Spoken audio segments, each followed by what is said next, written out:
High guys, ಎಲ್ಲರಿಗೂ ನಮಸ್ಕಾರಗಳು. Welcome back to Sagar stories. Top 5 cricketing updates ಎಲ್ಲರಿಗೂ ವೆಲ್ಕಮ್ ಬ್ಯಾಕ್ ಮಗ. ಮೊದಲನೇ ಅಪ್ಡೇಟು, ರಜತ್ ಪತಿದಾರ್ ಅವರು ಟ್ವೀಟ್ ಮಾಡಿದ್ದಾರೆ, ಕಮೆಂಟ್ ಮಾಡಿದ್ದಾರೆ. RCB ಒಂದು ಪೋಸ್ಟ್ ಮಾಡುತ್ತೆ, ಜಿತೇಶ್ ಶರ್ಮಾನ ಎಕ್ಸ್ಕ್ಲೂಡ್ ಮಾಡಾದ ಮೇಲೆ ಆ ಲಾಟ್ ಬಿಲ್ ಟು ಫೈಟ್ ಅಂತ ಹಾಕ್ಬಿಟ್ಟು ಜಿತೇಶ್ ಶರ್ಮಾನ ಮೇಲ್ಗಡೆ ಹಿಂಗ ಅಂತ ನೋಡ್ತಿರೋದು ನೋಡ್ಬಿಟ್ಟು ಒಂದು ಪೋಸ್ಟ್ ಹಾಕಿದ್ದಾರೆ. ಯಾಕಂದ್ರೆ ಸೆಲೆಕ್ಟ್ ಆಗಿಲ್ಲ ಅಂತ ಫೀಲ್ ಮಾಡ್ತಾ ಇದಾರೆ ನಮ್ಮ RCB ಜೊತೆಗೆ ರಜತ್ ಪತಿದಾರ್ ಅದಕ್ಕೆ ಹಾರ್ಟ್ ಹಾಕ್ಬಿಟ್ಟಿದ್ದಾರೆ ಕಮೆಂಟ್ಗೆ. ಏನ್ ಹೇಳ್ತೀರಾ ಪಾಪ, ಇವ್ರೇನೋ ರಾಂಗ್ ಮಾಡಿಲ್ಲ ಜಿತೇಶ್ ಶರ್ಮಾ ಅಲ್ಲಿ.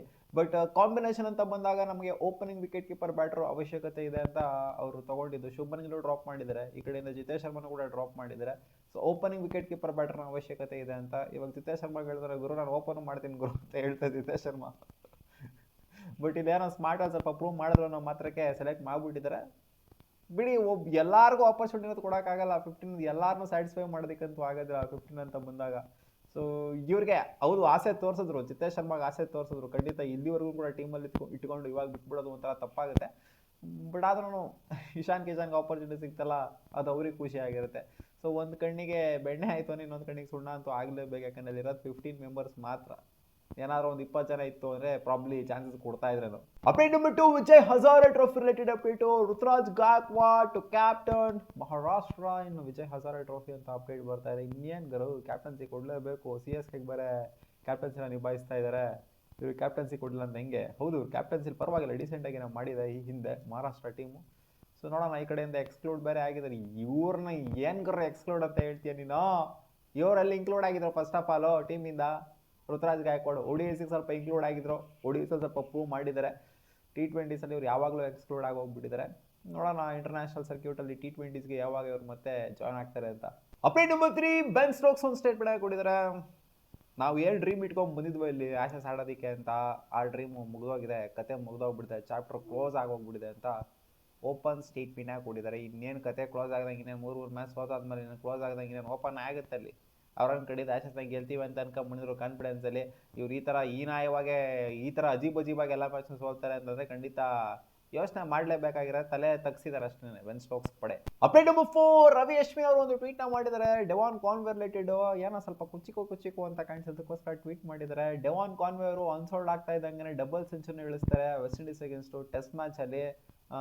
ಇನ್ನೇನು ಅನ್ಸೋಲ್ಡ್ ಆದರೂ ಹಂಗೆ ಅದಾದ್ಮೇಲೆ ಬಂತು ಡಬಲ್ ಸೆಂಚುರಿ. ನೋಡಿದ್ರೋ, ಇಲ್ಲಿ ಅನ್ಸೋಲ್ಡ್ ಆಗಿರ್ಬೋದು, ಅವ್ರು ಡಬಲ್ ಸೆಂಚುರಿ ಇಳಿಸಿದ್ದಾರೆ. ಇಲ್ಲಿ ಅವ್ರ ಪ್ರೆಸ್ಟೀಜ್ನ ಅವ್ರು ಮೇಂಟೈನ್ ಮಾಡ್ತಿದ್ದಾರೆ. IPL ಅದು ಇದು ಎಲ್ಲ ಅವ್ರ ಪ್ರೆಸ್ಟೀಜು ಅಲ್ಲಿ ಒಂಥರ ಅವ್ರ ಪ್ರೆಸ್ಟೀಜ್ನ ನಿರ್ಧಾರ ಮಾಡೋದಿಲ್ಲ. ನೋಡಿ ಡಬಲ್ ಸೆಂಚುರಿ ಹೊಡೆದಿದ್ದಾರೆ ಮತ್ತೆ ಅಂತ ಹೇಳಿದ್ರೆ. ಹೌದು, ಡಬಲ್ ಸೆಂಚುರಿ ಅಲ್ಲಿ ಬಂದಿರ್ಬೋದು, ಬಟ್ ಆ ಸ್ಟ್ಯಾಂಡರ್ಡ್ಸೇ ಬೇರೆ, ಈ ಸ್ಟ್ಯಾಂಡರ್ಡ್ಸೇ ಬೇರೆ. ಅಲ್ಲಿ ವೆಸ್ಟ್ ಇಂಡೀಸ್ ಮೇಲೆ ಆಡ್ತಿರೋದಕ್ಕೂ ಇಲ್ಲಿ IPL ಅಲ್ಲಿ ಬಂದ್ಬಿಟ್ಟು ಇವ್ರು ಆಡ್ತಾ ಇರೋದಕ್ಕೂ ರೀತಿಗೂ ಖಂಡಿತ ಡಿಫ್ರೆನ್ಸ್ ಅಂತ ಇದೆ. ಅಲ್ಲಿ ಟೆಸ್ಟ್ ಮ್ಯಾಚಲ್ಲಿ ಡಬಲ್ 100 ಹೊಡೆದ್ರು ಅನ್ನೋ ಮಾತ್ರಕ್ಕೆ ಇಲ್ಲಿ ಅವ್ರನ್ನ ಯಾವ್ದಾದ್ರು ಟೀಮ್ ಪಿಕ್ ಮಾಡಬೇಕು ಅಂತೆಲ್ಲ ಏನೂ ಇಲ್ಲ. ಸೊ ಆ ಸ್ಟ್ಯಾಂಡರ್ಡ್ಸೇ ಬೇರೆ, ಈ ಸ್ಟ್ಯಾಂಡರ್ಡ್ಸೇ ಬೇರೆ. ಅಲ್ಲಿ ಆಡಬೇಕಾಗಿರೋ ರೀತಿನೇ ಬೇರೆ, ಇಲ್ಲಿ ಆಡಬೇಕಾಗಿರೋಂಥ ರೀತಿನೇ ಬೇರೆ. ಸೊ ಖಂಡಿತ ಎಲ್ಲ ಮ್ಯಾಟ್ರ್ ಆಗುತ್ತೆ. ಅಪ್ಡೇಟ್ ನಂಬರ್ 5, ಇಶಾನ್ ಕಿಶಾನ್ ಅವರು ಫುಲ್ಲು ಎಮೋಷನಲ್ ಆಗೋಗ್ಬಿಟ್ಟಿದ್ರಪ್ಪ. ಸ್ಕ್ವಾಡ್ ಸೆಲೆಕ್ಷನ್ ಆಗ್ತಾ ಇದ್ದಂಗೆ ಫುಲ್ಲು ಕಣ್ಣಲ್ಲೆಲ್ಲ ಅಳು ಕಿತ್ಕೊಂಡ್ಬಂದ್ಬಿಡ್ತು ಹಂಗೇನೆ ಅವರಿಗೆ. ಯಾಕೆಂದರೆ ಮತ್ತೆ ನನ್ನ ಮಗ ಇಂಡಿಯನ್ ಟೀಮಿಗೆ ವಾಪಸ್ ಹೋಗ್ತಾವ್ರೆ ಅಂತ ಖುಷಿ ಆಗೋಗ್ಬಿಡ್ತು. ಯಾಕಂದರೆ ಜಮಾನೇ ಆಗೋಗ್ಬಿಟ್ಟಿದ್ದವ್ರು ಇಂಡಿಯನ್ ಟೀಮಿಗೆ ಬಂದು ಕಳಿಸ್ಬಿಟ್ರೆ, ಗೇಟ್ ಪಾಸ್ ಕೊಟ್ಬಿಟ್ಟಿದ್ರು ಹೋಗಪ್ಪ ನೀನು ಅಂತ. ಮತ್ತೆ ಇವಾಗ ಹೇಳ್ಕೊಂಡಿರೋದು ವರ್ಲ್ಡ್ ಕಪ್ಪಿಗೆ ಸ್ಟ್ರೈಟಾಗಿ ಹೇಳ್ಕೊಂಡಿರೋದು. ನನಗೆ ಸಿಕ್ಕಾಪಟ್ಟೆ ಖುಷಿ ಆಗ್ತಿದೆ. ನಾನು ದಿನ ಪೂಜೆ ಮಾಡ್ತಾ ಇದ್ದೆ, ನನ್ನ ಮಗ ಸೆಲೆಕ್ಟ್ ಆಗಲಿ ಅಂತ.